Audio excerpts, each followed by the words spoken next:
Splice and just automatically assumed, oh, these two teams are just the crappy teams, and whoever wins here, it doesn't even matter because they're going to be the last two again. I think there's something to be said about Splice getting a team house, like a legit gaming house, and being able to all be together, and that set did not properly relay where Luminosity might actually stand in comparison to the other teams. And we're seeing it right here, right now. Let's see if LG can keep that momentum going. I mean, dare I ask you if LG can do 2 in a row here against E United. This is going to be harder for him if they take away this Thoth pick. Keegs looks so strong on it in game 1. This time, though, it's going to be Venenu as they ban away the Athena Shibalanke. I think that might have been exactly what Luminosity were kind of hoping United would go for, though. The Achilles as the immediate response pick. Right. Still not certain if this is going to be specifically for the solo or jungle roles, and I think that level of ambiguity puts Luminosity in a pretty nice position. And of course, if it ain't broke, don't fix it. Clout running back the ROM. Now remember, E United banned away the Achilles with their second ban in game 1. This time LG going to have that one for themselves, but a really strong jungle pick in response to this Susano. And I think this is so important. There's a lot of junglers that just do damage nowadays. No matter what, Susano's going to have the control to try to help boost that as well. I think it depends. I'm actually not a huge fan of the Susano pick, and I say that purely because he can't match the damage output of an Achilles during the early game. No one can, though, right? I mean, that's kind of Achilles' thing. I think that Mercury can. Early? Honestly. Achilles, that's all Achilles does is I think damage. Mercury is a very undervalued pick right now, and I think that god is pretty nuts, to say the least. But Susano, it's just awkward with the Susano, I feel, because it's Susano with the Thoth. If it wasn't these two being paired together, I might think otherwise, but it's just not a lot of pressure. And if you look at what Luminosity has opted for, it's tons of pressure. Oh, especially with that Sylvanas pick. Rom Sylvanas should not have too hard a time there in the duo lane. He's so oppressive, isn't he? Between the root, between those autos that are going to hit multiple minions at once. I mean, even at the very beginning, before the wave arrives, Sylvanas is a good threat to just get early poke in that duo lane. I also think it's a great interrupt factor, because whenever Susano's trying to dart around towards your mid laner or even towards your carries, you just immediately knock everybody up into the air, kind of causes a brief moment to just breathe, and then that could be all the time that Luminosity needed for a hard reset. I do also appreciate the level of poke potential that they have. I think that's going to be really important in terms of making sure that the Achilles is able to pose a constant threat against E United. They can find those executes for LG, then E United can certainly struggle here in this matchup. LG going to ban away the Odin and the Artemis. A little bit surprised. The Odin was the pick they went with, but I suppose with the Achilles Sylvanas already, they don't really want to go in that direction, so they'd strip that away from E United, along with Panda Cat's famous Blink Artemis. Well, I think it's pretty clear what E United is really concerned about, because those are some mid and under picks that are being stripped away. I mean, the Raw Poseidon, those are clear, definite shots towards Keegs, and Aphrodite being locked in. I'm still not convinced that this is going to be an Aphrodite mid. No, I'm very likely that's going to Kiki, right? The Aphrodite. I mean, that's a strong pickup for them. And as you mentioned, E United have taken a strong eye towards this mid lane. They picked the Thoth, they banned Poseidon, and they banned Ra. They are trying to limit the options here for Keegs in the mid lane, and I just don't know if you can do that. Keegs can play a lot of stuff. Well, Chang'e Medusa. I actually really like the pickup of the Chang'e. Avoids, I shouldn't say avoids, but helps keep that Aphrodite suppressed in a sense. Is this a made solo lane? What year is this? Where are we? It's Season 5 Summer Split. Thank you, Masters Land, by the way. Appreciate you guys. For giving us this, right? That's so we can go back to Dig and pulling out those Aphrodites a bunch. And I missed healers so much. Great. And I'm sure you all did too. The Soul going to round out the draft for LG. That feels like the actual mid lane pick here for this LG squad. Keegs certainly can play this. We saw him playing it on the box a good bit, so wouldn't be surprised if it ends up in his hands. And Kiki, who kind of prefers to play these Aphrodites anyway, we'll think likely it'll be him. So I got to ask you, sounds like the casters are standing by. It's Tom Baddinger, I believe, right? We confirmed that. That's who that is. But not Haverford? Not Haverford here. Wasn't that Aziz Ansari's character? That's Parks and Rec. Yeah, that's I don't know. Tom's loud, so is that guy. I don't know. Maybe that's what it was. But who are you leaning towards, LG or E United here with these two drafts? I say Luminosity purely because of double healer. You're picking LG to get the 2-0 here, Taco. It's the double healer, man. You saw what happened earlier with Space Station, and double healers are just nasty. Well, we're leaning towards the double healers, LG to get the 2-0 upset. Casters, go ahead and take it away. Thanks a lot, Perd. Tom Haverford here next to Anatoly Alexeyenok. We're going to get things going into game number 2. If things go Luminosity's way, that's it. We all go home after this. But I think United have what it takes to stretch it. It would be surprising to see a 2-0 because United is a team that can easily still bounce back. They have the mental fortitude to be able to sweep that first game under the rug, take a look back about what they did wrong, and make sure that they don't repeat those same mistakes. Exactly. Watching these teams go back and forth is really exciting. And United, like you said, this is a great team. There's no reason to think that we're going to see them sort of falter here in the game. But let us know who you think is going to win the game out there in Mixer Chat. When you look at this one, draft-wise, how are you leaning? It's difficult because both of them have great sustained options. You got Aphrodite and Sylvanas out of Luminosity, but then on the flip side, United has Chang God that's going to be able to try to step things up, get the anti-healing. A good Waxing Moon might all that United need. I think you're thinking to later on in the day. Am I? The Waxing Moon? Oh yeah, that's so right. if you guys tuned into the spring fling, Toli here is gonna wax his big old chest. It's gonna be exciting. Yeah. I'm not gonna be there. Oh, you will be. You're the one that I chose to do it. I've already eaten. It won't happen. Game number 2 on the way. Hopefully we get to see United win this one. Not because of bias, but because I want to see more Smite, Toli. This is a fun matchup. Scream is going to be on one of his stronger characters, the Susano. And this character is just strong in general as of late. Kiki so cheeky on the Aphrodite. Now this is a god, and I emphasize the last of that section because the old-fashioned joke was that Kiki could only play the female gods, and he has definitely moved on from that stereotype, but he still has the power. And this Aphrodite in the solo lane for Kiki, I think, is one of the more formidable Aphrodites around. Whether or not it was a different name during a lot of his ranked experiences, Kiki Sobiki, Shotgun's Divorce, Lil Gaga's Monster. Gaga's Little Monster, excuse me. Oh, Gaga's Little Monster. I'm sorry. I was a big Kiki fan back in the day. And yeah, if you look at his wiki page, I'm sure all his aliases are listed there. And Aphrodite was one of his go-to. Yeah. And it's just very annoying to handle. It does a lot of return damage if you least expect it. But in the meta where there's a lot of warriors, a blessing for both of these solo laners, difficult to really get the damage off with individual sustain. Scream in the middle lane, looking for some poke on a Keeks mate. Playing the Soul, which is another interesting choice here. We saw it come out from Sheikah in the minor league earlier today, but Toli, it seems to be kind of backwards. Scream here going to get interrupted by Weaken though. Scream still goes aggressive. Weaken dashes as well, can't find it, so that be that. But mainly these long-range burst mages seem to be the flavor of the month. How does Soul fit in? I was going to get to that, but I just wanted to talk about the way Weaken messed up that engagement versus Keegsmate messing up that engagement.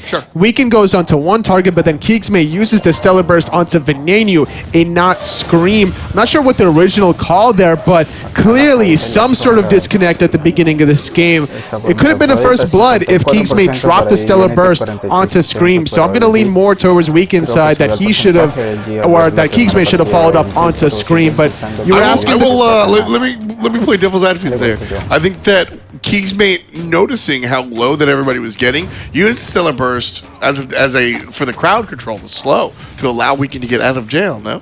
Well, the engagement happened before the minion waves even entered. So it was just a thing where the aggression from Luminosity needed to be cohesive to find the first blood. But having a slight advantage in the experience per minute department over the Thoth, just ever so slightly, is what keeps the Soul so safe in the mid lane. Hitting that level 4 marker first, getting off the pot shots, getting the heat off. You're asking me earlier about Sheikah playing the Soul? Yeah, and thus Keegsmate playing the Soul. We've seen the meta kind of shift away from these sort of characters into the more burst-oriented. Why the return? It's just a safety aspect. Thoth does so much damage unexpectedly that you might need the Disappariate to get away. There's not too many safe mid-gods or goddesses, and Soul, if you're looking for a safe god, not many safer than her. Shifting over to the short side of the map here. We've seen the Waxing Moon coming out. Kiki going to be stopped down there, but a couple of pots will be absolutely fine. We've seen these healers come up against tanks, and they build tank. Well, you have to build tank to keep up with the Joneses, if you will, right? If your opponent's a Cullen, I've got to be a tanky Aphrodite. Well, with one mage versus another mage, does this give the solo laners the luxury to build into power? Yes. Or are we going to see them stick to their old guns? In the 1v1, yes, but you can never not forget about the junglers that's about to make those rotations happen. Veneno without his dash, looking for the return damage onto Gino. Avoids the pull disruption here, but those wisps is enough to seal the fate. Luckily, though, Cloud with the last basic attack to give himself the first blood. With the old taunt onto his ex-teammate, actually. Cloud, formerly known as Vedium. I hated when those two were on the same team. Vedium and Veneno. Well, that's not so bad. VE. Okay. That's not so bad. During certain casting moments, when I see, like, players, if I see one letter, I'm like, who else in their name has a V? That's fair. I feel that. I definitely, and that's a caster thing. Folks at home won't get that. I do feel that. I'm going to tell you my tip for that. Get good. Wow. After 2 years, you finally tell me this, Tom? I've been waiting this whole time. Thanks, Polar Bear Mike. That's exactly how I felt about that comment. 10 seconds before the Gold Fury spawns up. That said, I don't think any composition really is built to burn this right quick. Kingsmate and Clout can certainly do damage to the objectives very quickly, but not in this early stage. We're going to have to see them get a couple of items online before we're able to see that. Right now, Kingsmate not showing his hand. When it comes down to Soul, you can go two directions. You can go the mage build, or you can really embrace the basic attacks with the pen boots. We don't know just yet.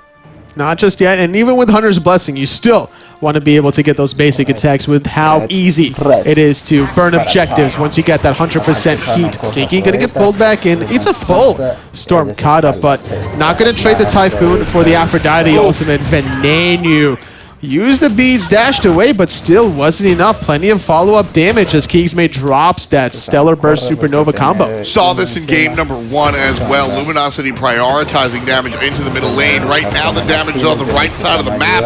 Weekend going to be in trouble. Does have the dash, can't get it off. Kinky without the ultimate can't save the jungler. Scream puts E United on the board at the 6-minute mark. Fatal Strike just not timed well enough to get out of that one. Perfect timing also to use the pull and the knockup. Maybe if the timing was a little bit quicker before the Typhoon knockup, I think Weekend survives there. But even if he does survive, he's losing the blue buff. He's losing a lot of farm in the solo lane, and there's going to be one extra step for Scream to maybe strip away more camps.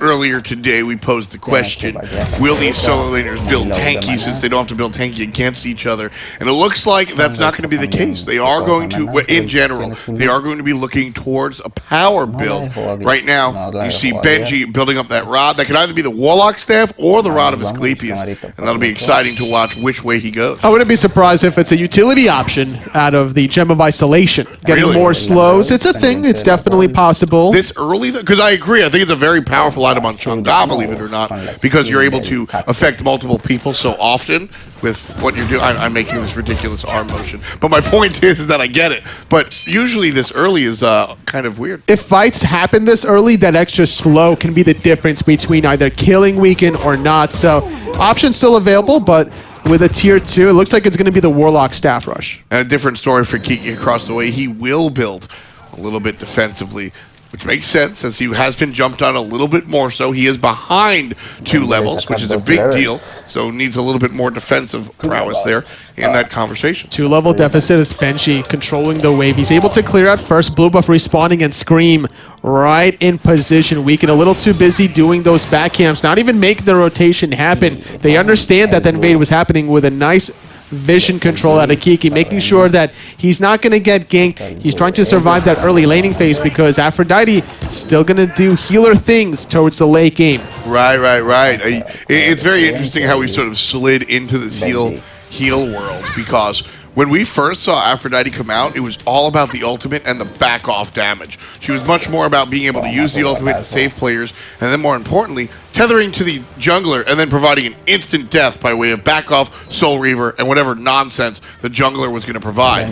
Now, I think, for one reason or another, Players are embracing the healing aspect of her. Guan Yu has been buffed. Guan Yu's a nice healer. Benji, you see coming through with the Chang'e. And even something as simple as the... Oh, wow. Kiki forced to trade out ultimates there with Benji. The Waxing Moon will go into effect, using the Meditate to get the mana back. Benji was using his low mana as an illusion. Panda Cat turning 180, but so does Weekend. There it goes, the Dharmic Pillars. Another defensive Fatal Strike. Weekend can't get the offensive executes that he wants. Right now, I don't mind that. The execute is just uses damage. I think it's better to use the Fatal Strike as an escape tool at this moment. Now, of course, not getting kills is a bad thing, but chasing out the Fatal Strike at this point, not too concerning. The problem is late game. That's really when executes shine, so that because health pools are so much larger and it saves you so much more work, if we keep seeing Weekend's ultimate being chased out defensively as the game gets later, that's when we're going to see an issue. For me, the issue right now is experience. Both Kiki and Weekend are lacking there. About a level behind is Kiki, and Weekend trailing by a level and a half. Well, the thing is, kills reward not just gold, but also experience. So if you're using those Fatal Strikes just to disengage, well, all that time you invested trying to find the kill, you could have been using to farm. It's a great point. That's why Scream was not interested in making that rotation. He was getting his own speed buff in the process, getting that 1-level lead over the shirtless Achilles, and is still able to make the plays happen in the soul lane as Benji's 2 levels ahead of Kiki. That is a fantastic point. Very glad you brought it up. And as we say goodbye to the early game phase, Gold Fury, or Fire Giant rather, will spawn as we're 10 minutes in. We're all tied up here in game number 2, just about. Luminosity looking to bottle what they did in game number 1. They focused Venenu a fair amount in the first game, and here with him on the Thoth, we saw a lot of that in the first couple of minutes as well. Venenu, 2 deaths already. That's normally an uncharacteristic thing to happen, but still not really worried about Venenu's chances in this game. The Thoth can definitely put in the work. You have plenty of setup. PBM is going to be looking to knock people up with that dash. Scream with a pull into the Typhoon. Benji with a Waxing Moon. That linear assault between Benji's Waxing Moon and Typhoon and then Final Judgment is great team fighting assets that United can still play on the defensive end. I love Chang'e. I think she brings so many tools. The fact that she also anti-heals on top of everything is kind of silly. The first ability used to give protections towards allies and herself as well. Way back. I remember that. We do remember Good stuff. that. Chang'e has always been one of my favorite characters to play because she's very fluid, just so very fluid, right? She just feels truly like she's dancing. A really fun character. 14 seconds is the max cooldown of the second ability. So getting cooldown reduction, very important for her to stay alive in a lot of these encounters. And if you can get that 5-man ultimate, man, that last target, poor target, 5 seconds stun. But it will be the Warlock Staff, getting 14 stacks thus far. Benji fully controlling Kiki's blue buff. And I like Benji's approach here. I think Benji is playing this arguably better than Kiki flat out, not just because he has the lead, Anatoly, because I think he's playing this position in this game for this specific situation. I asked how things were going to change. Well, Weekend over here on the left side, not much has changed there. He will fall, not much has changed there either. Gino here in some trouble, going to wiggle through with the box, but he'll fall down. Double kill for Max. Panda Cat looking good. Doing very well for himself this early, getting 2 kills, 12 minutes in. Gold Fury going to be looked at now by EU United, trying to stretch the lead. Weekend and Gino dead for 10 more seconds. It's a 5-on-3 window. Keegs looking to wrap around, though. And the ultimate from Scream going to go looking for Keegs. Can't find him, but Nanu can. That's going to be a kill for the middle laner. Nice job right there. They don't need the Gold Fury if they can find additional picks and just separate themselves with a neutral camp farming, getting the left and the right mid Harpies, getting all these waves under the tier 1 tower takes any sort of farming opportunity away from Keeks' mate. With him dead, I mean, Keeks has to start thinking about how he can sort of transition, right? It's this mid-game. He's 1-1-1, not so bad, but he's got the boots of the Bancroft, and this is really where he's going to start to do things. You can see him building into one of the rings. Probably going to be the Demonic Grip, trying to get off more penetration.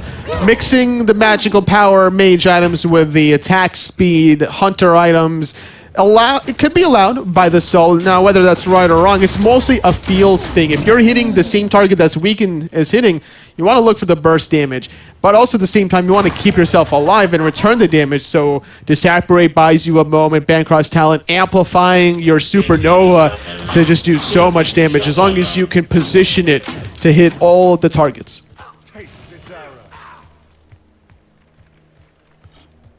Panicat looking to fight early, not a surprise.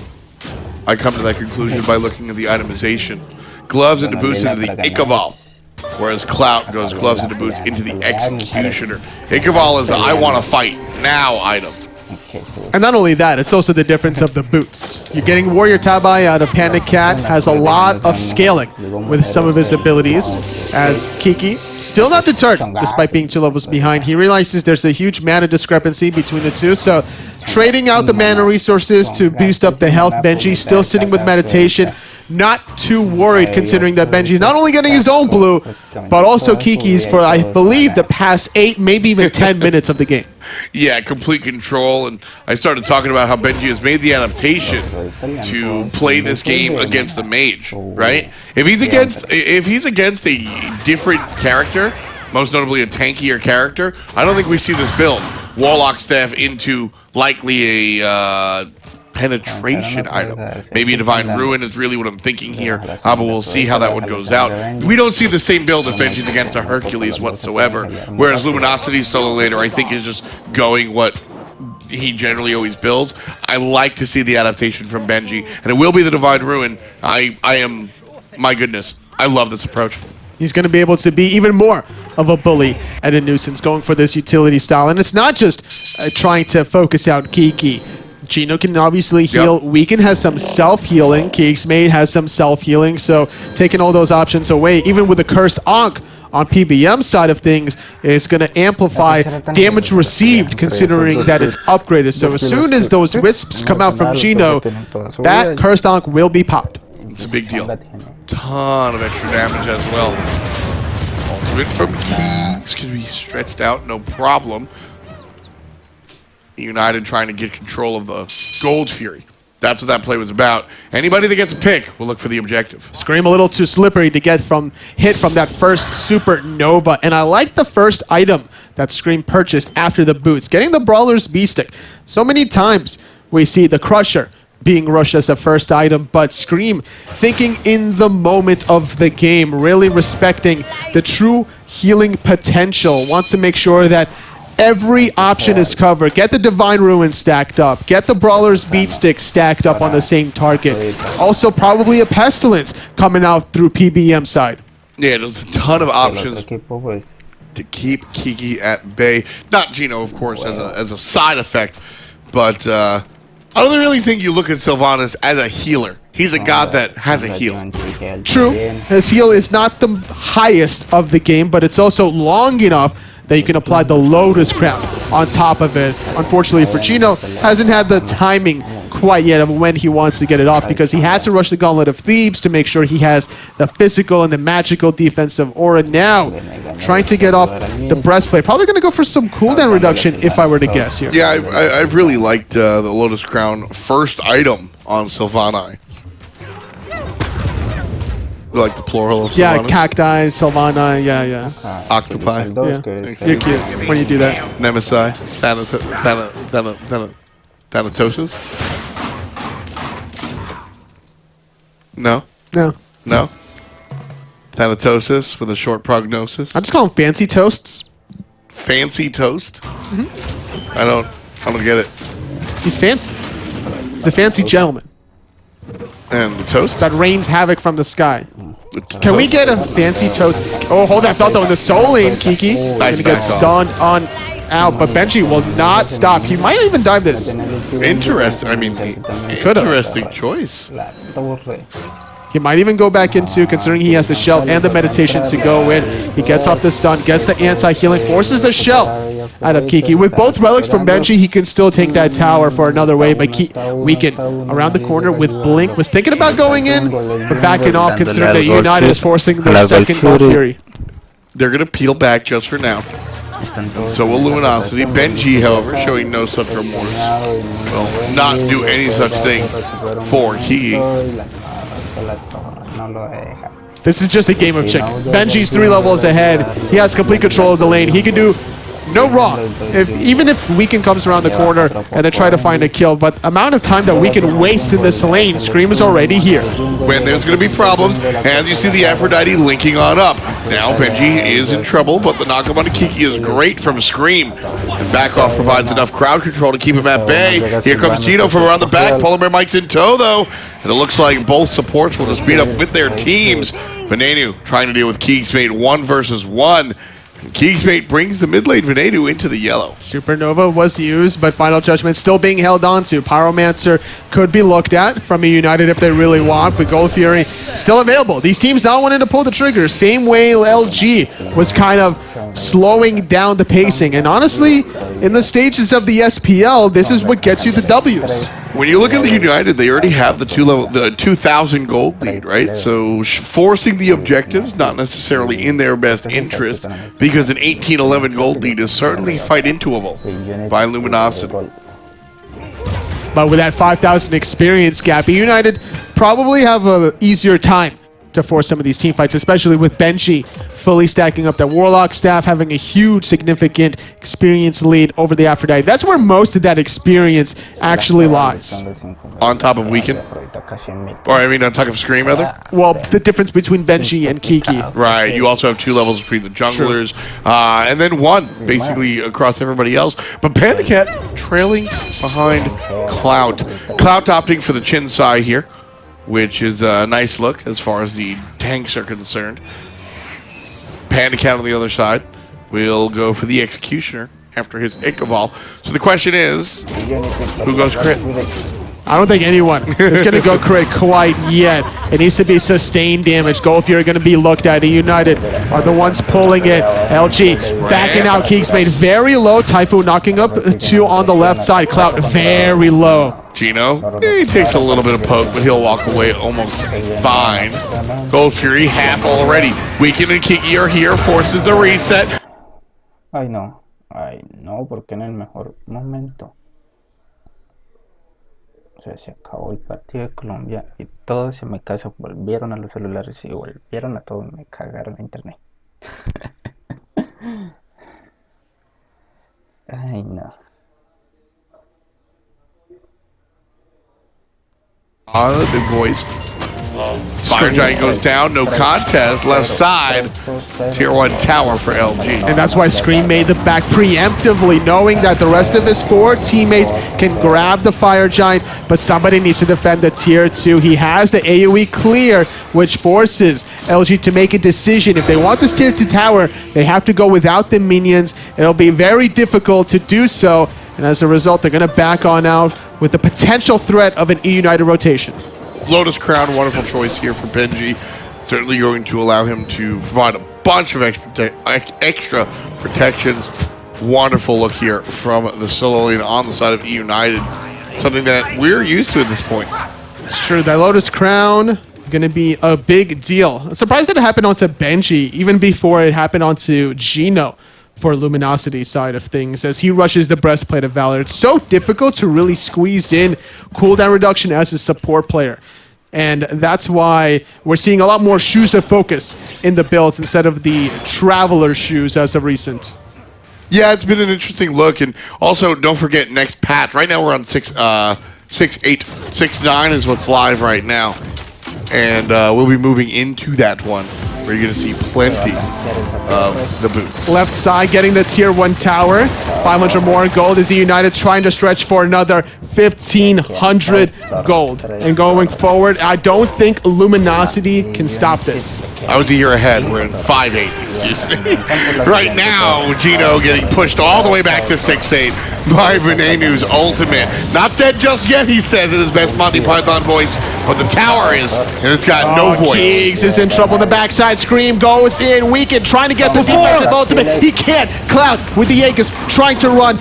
keeping himself alive for the moment as Kiki healing up Gino with a meditation prop from E United and Fire Giant. This Phoenix not going to stand for long. Totally all in control is E United. Kiki pulled, Kiki pushed, Kiki punished. Here comes Gino. The tree man shows up, but nothing hazy about that one. All clean for not Gino. Veneno is not done yet. He actually goes past the Phoenix to kill Cloud. A little too ambitious, but with his teammates right beside him, Smite falls to that as well as only PBM is dead. 4 members out of the United are standing strong.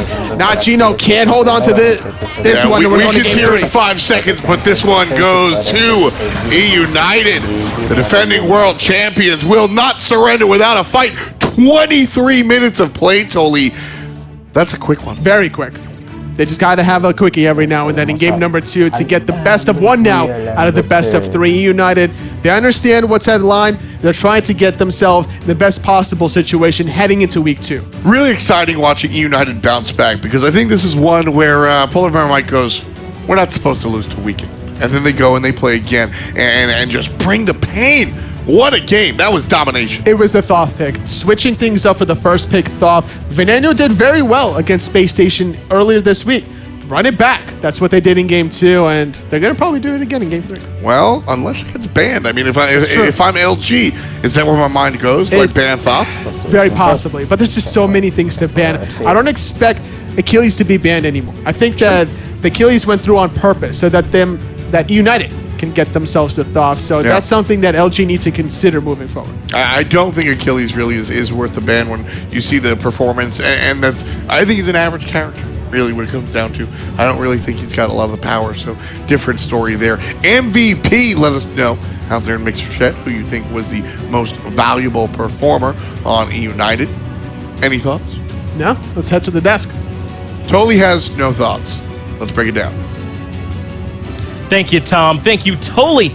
And there you go. United kind of bounced back after that rough game 1 loss. LG now 1-1 up against EU. And Benji kind of put it to Kiki a little bit there in the solo. I really think Aggro and I were onto something yesterday when we discussed bottling up our Caster's Curse and just selling it to teams. Because whoever I vote for just ends up losing.